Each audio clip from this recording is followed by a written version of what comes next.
Terrace house reportedly turned icy the moment Prince William refused to sign off on Queen Camilla's latest demand.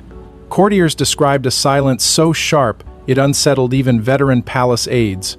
What began as a routine succession discussion quickly spiraled into one of the most explosive confrontations the monarchy has allegedly faced since the sun-drenched coronation of 2023. And according to insiders, William's objection was not merely personal, it was a direct challenge to Camilla's growing influence over the crown itself. Before we go deeper into what this really means for the royal family, make sure to subscribe so you don't miss a single update. Reports suggest the closed-door meeting had initially been organized as part of a wider review concerning future royal residences, internal staffing structures, and long-term financial protocols tied to the monarchy's transition into what some insiders have quietly labeled the post-Charles era. But somewhere between discussions surrounding ceremonial duties and private estate management, the tone allegedly shifted. Fast. According to various interpretations circulating through palace administrative streams, a proposal that Prince William immediately viewed as crossing an invisible but sacred line inside the House of Windsor. The details remain fiercely guarded, though palace insiders whisper the issue centered around expanded privileges connected to Camilla's inner family circle, including discussions involving future access, influence, and institutional standing, once William eventually ascends the throne. And while no official confirmation exists, several royal correspondents have hinted that the request allegedly touched sensitive areas tied to residences and privileges historically reserved for direct working royals alone. Within the sacred geography of the British monarchy, that distinction matters more than almost anything else. Sources close to senior palace staff claim William's reaction stunned the room not because he shouted, but because he reportedly did not. There was no theatrical confrontation, no emotional outburst. Instead, aides describe something far colder, a deliberate refusal delivered with what one insider called devastating clarity. The future king allegedly viewed the proposal as a dangerous breach of royal tradition, one capable of blurring the fragile boundary between public duty and private entitlement, and for a monarchy already struggling under intense scrutiny since King Charles's health crisis became public in early 2024, the stakes could not have been higher. What reportedly unsettled palace aides most was the fact that King Charles himself appeared unable to regain control of the discussion. Various interpretations of the meeting describe the monarch as visibly exhausted, physically diminished, and emotionally trapped between loyalty to his wife and loyalty to the institution he had spent his entire life preparing to protect. Insiders whisper that several attempts were made to soften the disagreement, yet William allegedly remained unmoved. To him, this was not merely a family debate. It was about the future shape of the crown itself. And perhaps that is why so many within palace circles now believe this confrontation had been building quietly for years. Long before this tense meeting inside Clarence House, reports suggest tensions had already existed beneath the polished surface of royal unity. Different factions inside the firm allegedly held deeply different visions for the monarchy's future. One side favored modernization tightly controlled through discipline and restraint. The other, according to critics within the old guard, risked allowing personal loyalties and private networks to drift dangerously close to institutional power. By the time the meeting finally ended, insiders claim nothing had been resolved. No agreement, no compromise. Just an icy silence lingering behind palace walls as senior aides quietly exited the room, fully aware they may have just witnessed the beginning of a devastating internal struggle over legacy, influence, and the future of the House of Windsor itself. But what exactly did Camilla ask for that caused the future king to draw such a hard line inside palace walls? For years, Queen Camilla was said to operate through quiet influence rather than public authority. Yet palace administrative streams now suggest her ambitions may have extended far beyond ceremonial duties. According to various interpretations circulating among royal insiders, a new effort to secure lasting institutional power for the Parker Bowles faction may have finally triggered William's resistance. What allegedly began as subtle behind-the-scenes requests slowly evolved into something more serious within the highest corridors of royal administration. Sources familiar with internal palace discussions claim Camilla had spent years carefully strengthening her position inside the monarchy, not through public declarations, but through relationships, private counsel, and strategic proximity to the king himself. Unlike previous royal consorts who understood the invisible boundaries surrounding influence and inheritance, critics inside the old guard reportedly feared that Camilla's circle had started testing limits that Queen Elizabeth II once enforced with near uncompromising rigidity. And within an institution built on centuries of hierarchy, even the smallest shift in privilege can ignite panic behind palace walls. Reports suggest the growing concerns centered around expanded access and protections tied to members of Camilla's immediate family network. While no official proposals have been made public, insiders whisper that discussions involving future residences, ceremonial standing, and financial accommodations allegedly reached levels that deeply unsettled senior royal aides. Some palace commentators even claim the issue touched sensitive conversations involving merged long-term estate usage connected to Balmoral and broader funding structures tied to the Duchy of Lancaster areas considered politically untouchable within the sacred framework of the monarchy.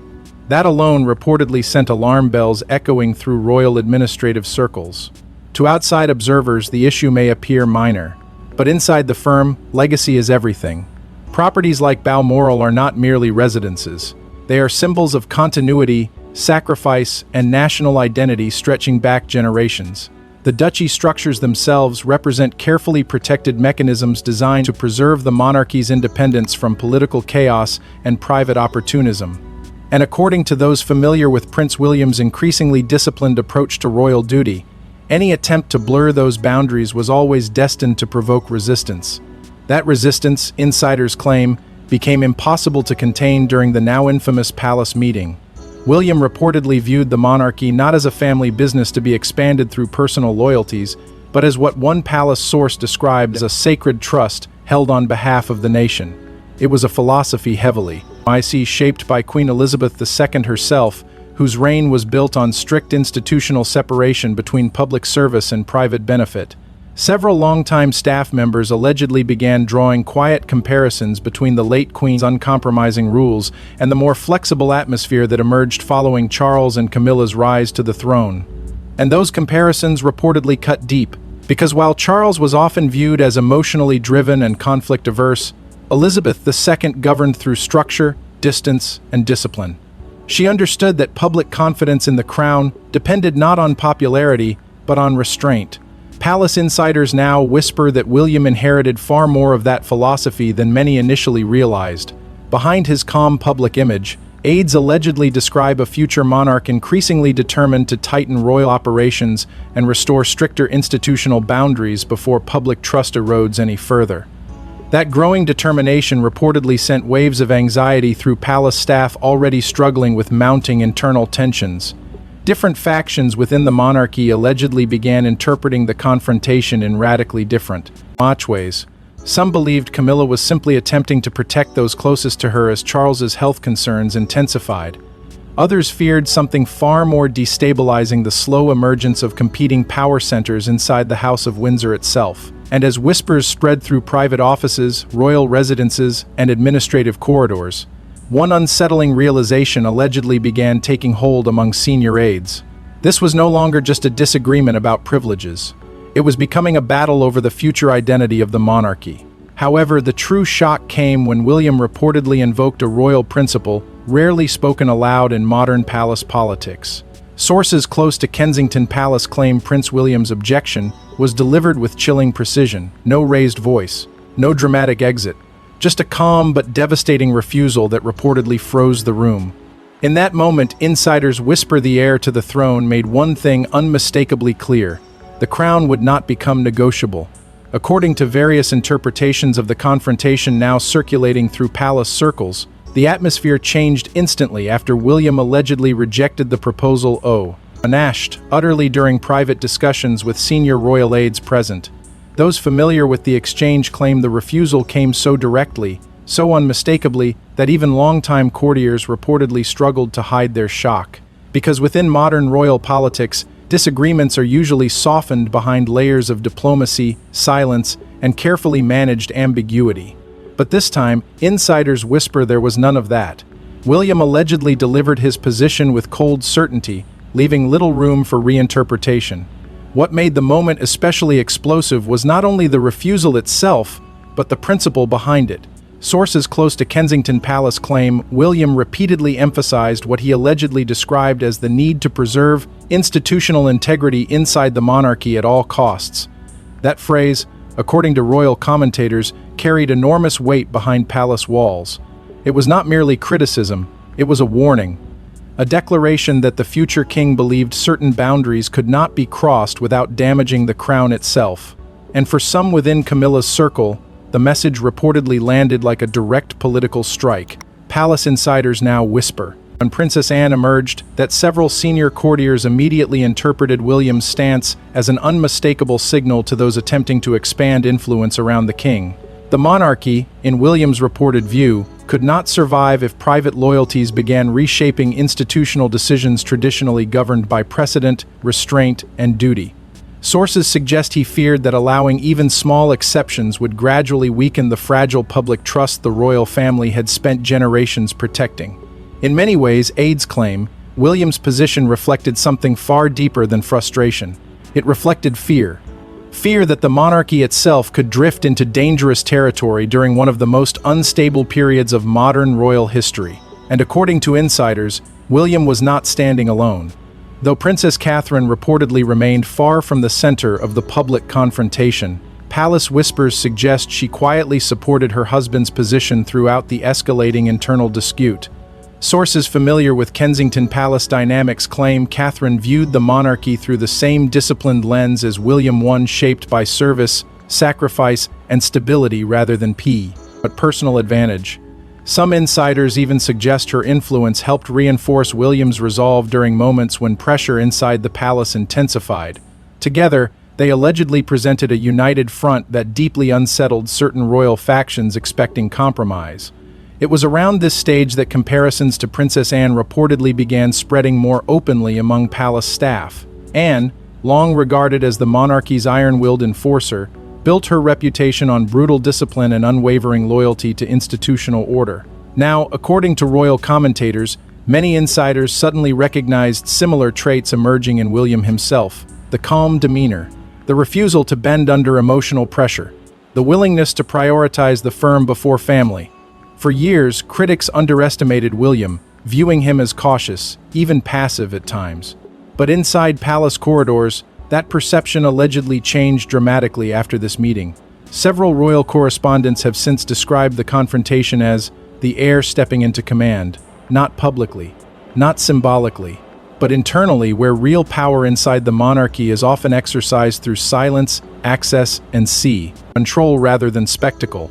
Sources suggest even some veteran palace aides left the meeting with the uneasy realization that a transition had quietly begun long before any formal succession could ever take place. Because while King Charles still wears the crown, insiders now believe William has started defining the rules of the monarchy that will eventually follow. Yet behind the scenes, King Charles was reportedly facing an impossible dilemma between loyalty to his wife and duty to the monarchy. Observers say the most tragic figure in the unfolding confrontation may actually be King Charles himself. Already weakened by ongoing health concerns since early 2024, the monarch reportedly found himself trapped between two competing forces: the wife who stood beside him for decades, and the son preparing to inherit the crown. According to palace insiders, the strain surrounding the confrontation reached levels far more emotionally devastating than the public could ever fully understand. For years, Charles had reportedly worked tirelessly to maintain a fragile sense of balance inside the monarchy. After decades spent waiting to ascend the throne, he finally achieved the position that had, and then defined his entire life. Yet instead of stability, his reign allegedly became consumed by crisis after crisis: family fractures, public distrust, health battles, and now a deepening internal power struggle unfolding behind palace walls. Those close to the king whisper that the latest clash between Camilla and William struck him on a profoundly personal level because it forced him into a role he has always struggled with most: choosing between emotional loyalty and institutional duty. Reports suggest Charles initially attempted to calm tensions without taking a firm side. Sources familiar with the situation claim he hoped the disagreement could quietly dissolve through private compromise, subtle adjustments, and carefully managed diplomacy. That approach, insiders say, reflected Charles's lifelong instinct toward mediation rather than confrontation. Unlike Princess Anne's iron discipline or William's increasingly direct style, Charles reportedly believed emotional reconciliation was still possible. But the reality inside the palace was already shifting too quickly for silence to contain. Palace administrative streams now suggest aides became increasingly concerned that the ongoing stress surrounding the dispute was worsening instability within the royal household itself. Senior staff allegedly noticed growing divisions among advisors, private secretaries, and longtime courtiers who had once operated with rigid unity. Meetings reportedly became tense. Communication between different royal offices allegedly grew colder and more formal, and beneath the polished public appearances, insiders whisper there was growing fear that the monarchy was quietly entering one of its most dangerous internal periods since the breakdown of Charles and Diana's marriage decades earlier. At the center of it all stood William, increasingly convinced that delaying action would only deepen the crisis. According to sources close to Kensington Palace, the Prince of Wales allegedly viewed hesitation as the greatest threat of all. Every compromise, every delayed decision, every blurred boundary risked creating long-term damage to an institution already fighting to preserve public confidence. Insiders claim William believed the monarchy could no longer afford ambiguity about where power, privilege, and authority truly belonged. And while some interpreted his position as cold or overly right, quietly viewed it as necessary survival. Meanwhile, Camilla's supporters reportedly felt blindsided by the speed and severity of the resistance forming against her. Several insiders claim members of her inner circle believed she was being unfairly isolated after years spent helping stabilize Charles during some of the darkest periods of his public life. To them, William's refusal allegedly felt less like institutional caution and more like deliberate exclusion. That growing resentment reportedly intensified after whispers spread suggesting certain palace figures had already begun limiting access and influence around key royal discussions. It was during this stage of the conflict that the so-called old guard within palace administration allegedly began quietly choosing sides. Some remained fiercely loyal to Charles and Camilla, believing stability required protecting the king's immediate household at all costs. Others reportedly aligned themselves more closely with William's vision of a disciplined, tightly controlled monarchy modeled after Queen Elizabeth II's reign. And as those silent alliances formed behind private office doors, royal historians and commentators began drawing increasingly uncomfortable comparisons to past succession tensions that once threatened the stability of the crown itself. Because beneath the formal titles and polished traditions, the monarchy has always been vulnerable to one thing above all else: uncertainty about the future. And insiders now whisper that uncertainty was spreading rapidly through the palace, creating an atmosphere of quiet distrust unlike anything seen since the final years of the late Queen's reign. But while tensions grew inside the palace, another powerful royal figure was said to be watching everything unfold from the shadows. If palace whispers are to be believed, Princess Anne did not need to raise her voice to alter the course of the conflict. The hardest-working royal allegedly entered the situation with what insiders now describe as a brutal form of bureaucratic warfare, one that quietly reinforced William's position while isolating Camilla's expanding influence. For decades, Anne has occupied a strange and almost intimidating position within the House of Windsor. She rarely seeks public attention. She avoids emotional interviews, public drama, and theatrical displays of info.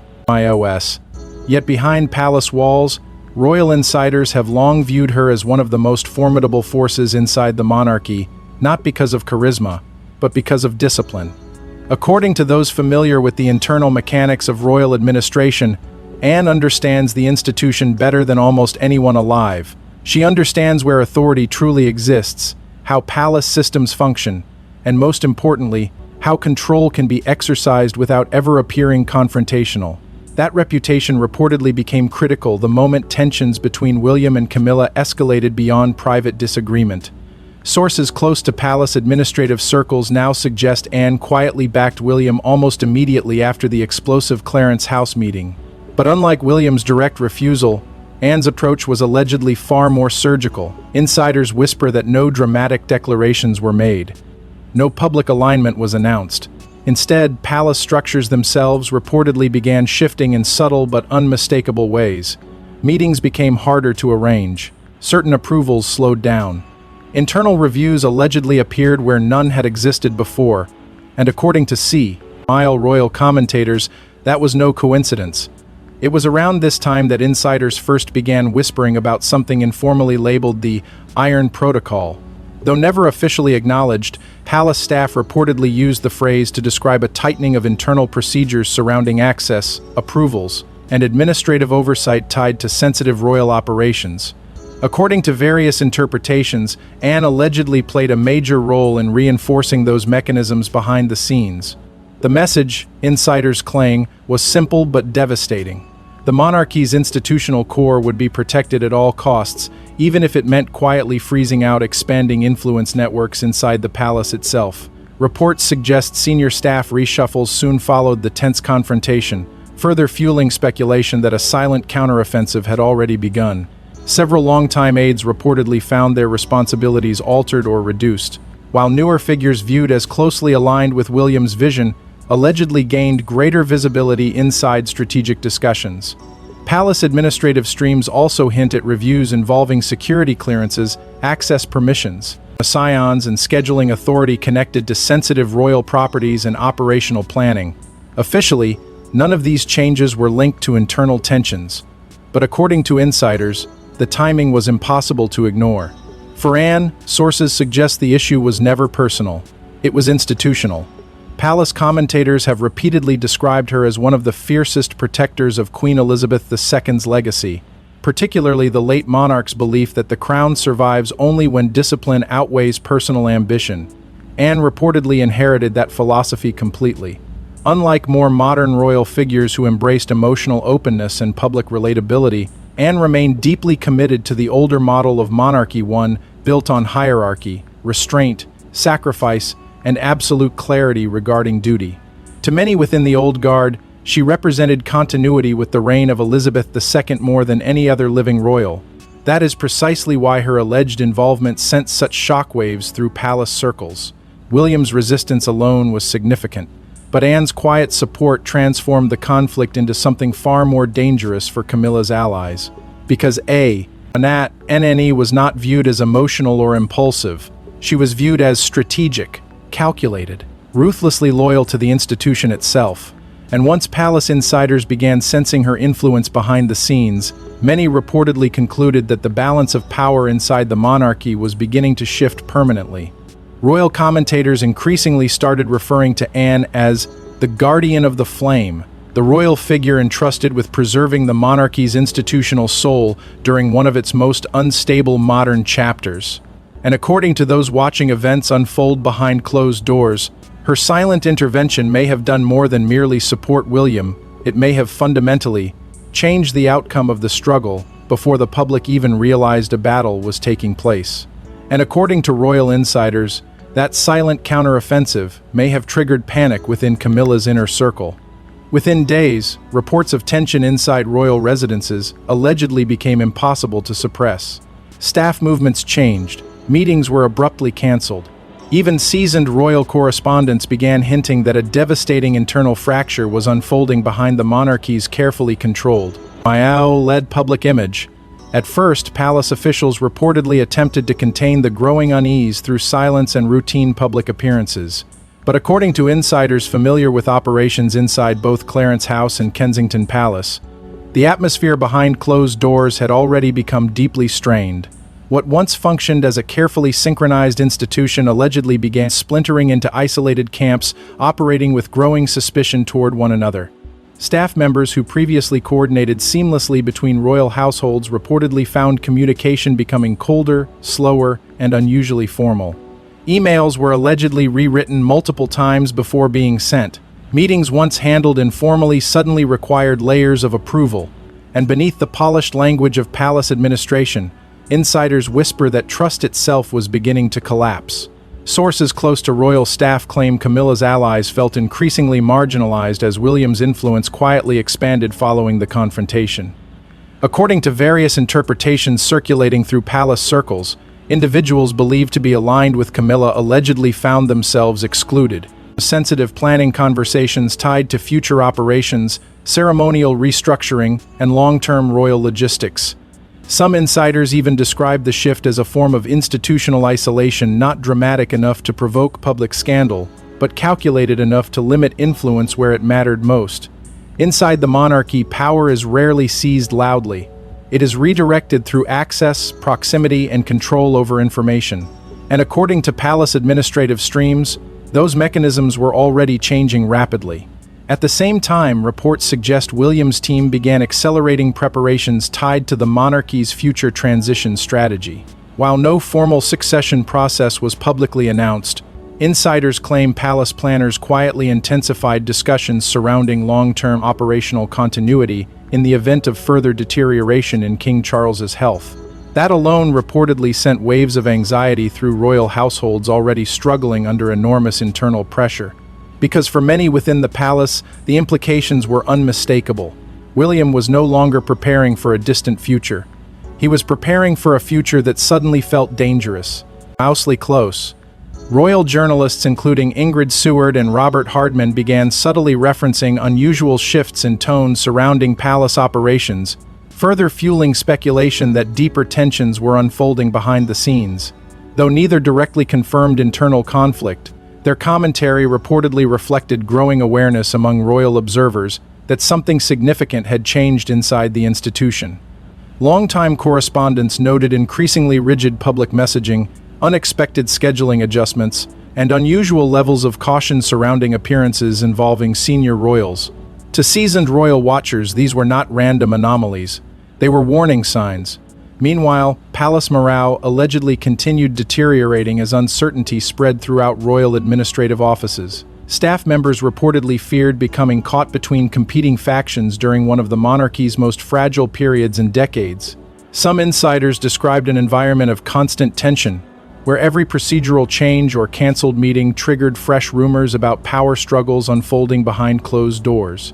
Others quietly compared the atmosphere to earlier moments. A sea of royal instability that once threatened the public image of the crown itself. Those comparisons reportedly became increasingly difficult to ignore.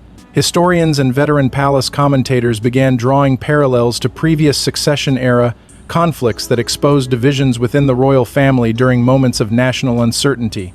From the abdication crisis of Edward VIII to the emotional collapse surrounding Charles and Diana, the monarchy has repeatedly faced periods where private fractures risked becoming public disasters.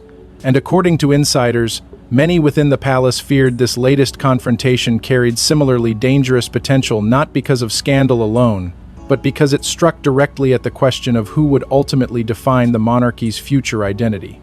That question now loomed over every corridor, every briefing, and every carefully managed public appearance. Because beneath the surface of canceled meetings and silent rivalries, something far more consequential was unfolding, a battle not simply over influence, but over the soul of the institution itself. But the conflict was never only about influence, it was about the future shape of the monarchy itself. According to those familiar with the Duchy of Cornwall's rigorous standards, Prince William has spent years preparing for a monarchy built on discipline, restraint, and public trust. And insiders now claim the clash with Camilla represented far more than a family disagreement. It was a defining battle over what the crown would become in the post-Charles era. For much of his life, William was often portrayed as cautious, even reluctant in comparison to stronger personalities within the royal family.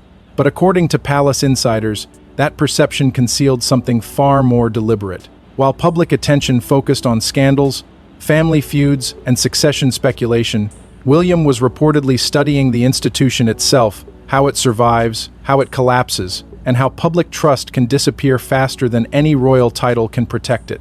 Sources close to the Duchy of Cornwall suggest the future king gradually developed a philosophy rooted not in glamour or emotional popularity, but in control. Tight control.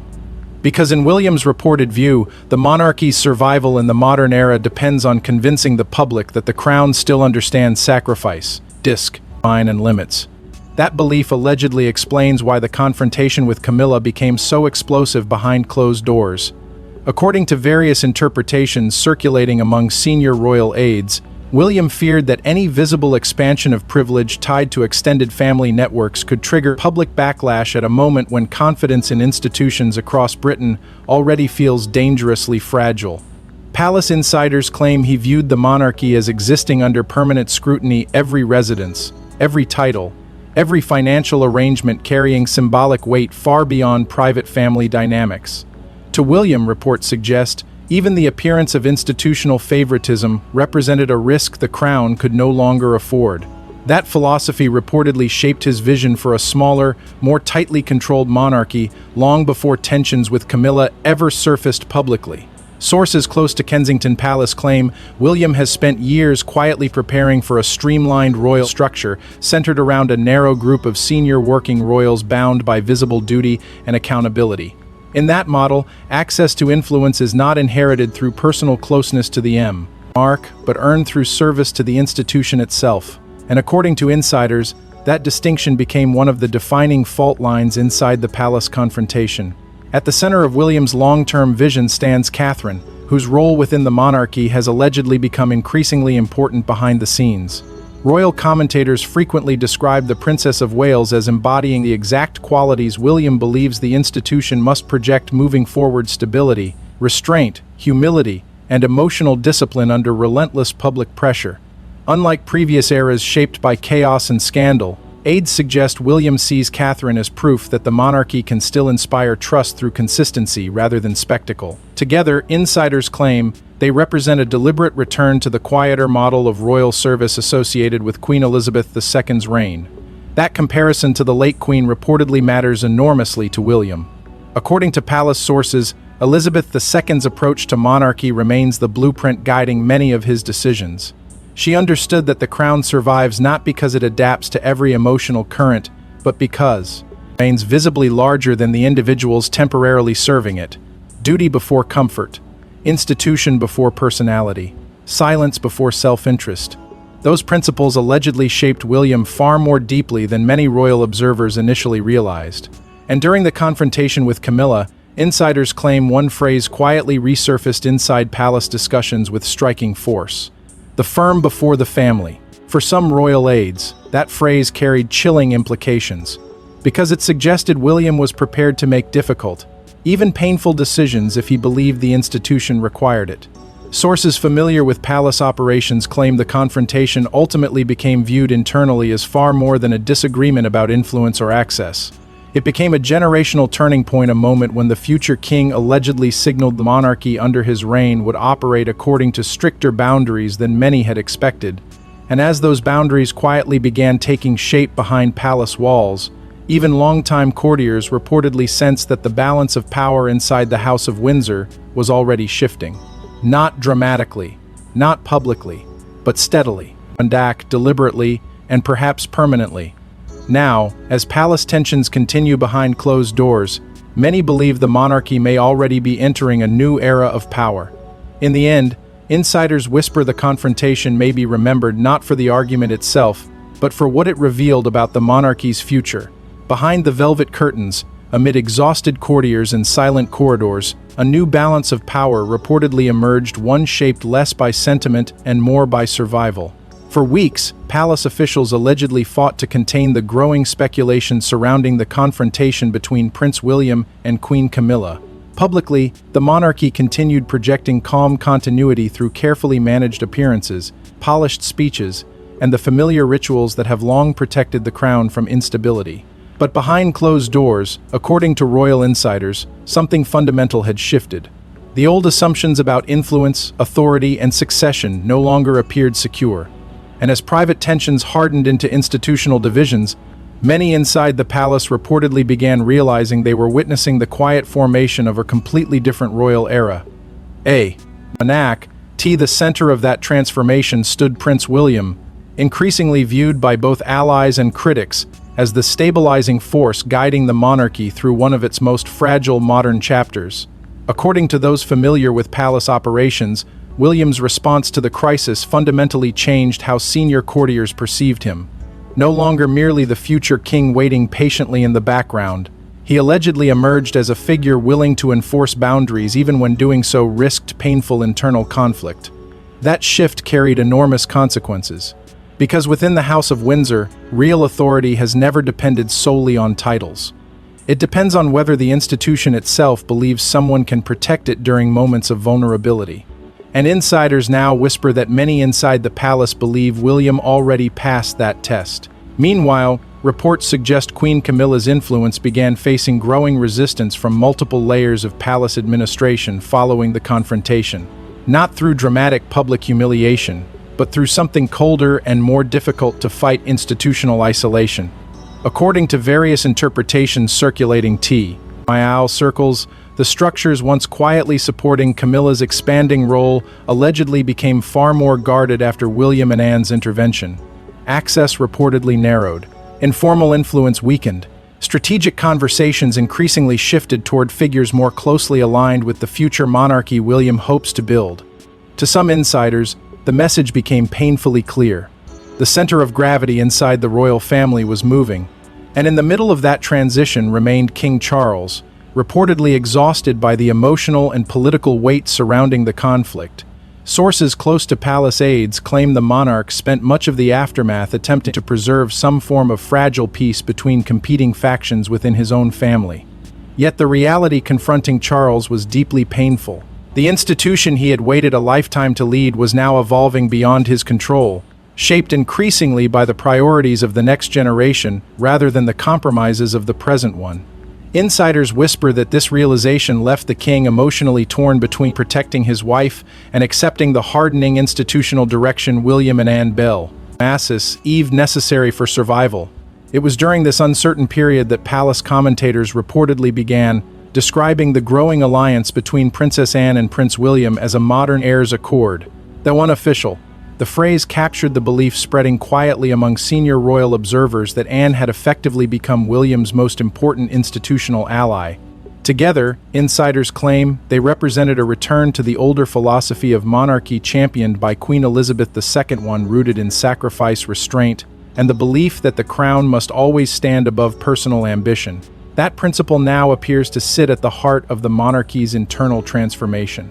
Because beneath the emotional tensions, the family loyalties, and the whispered palace rivalries lies a much larger question about what the British monarchy is ultimately meant to be. A private dynasty protecting personal networks, or a sacred national institution bound by duty, discipline, and public trust?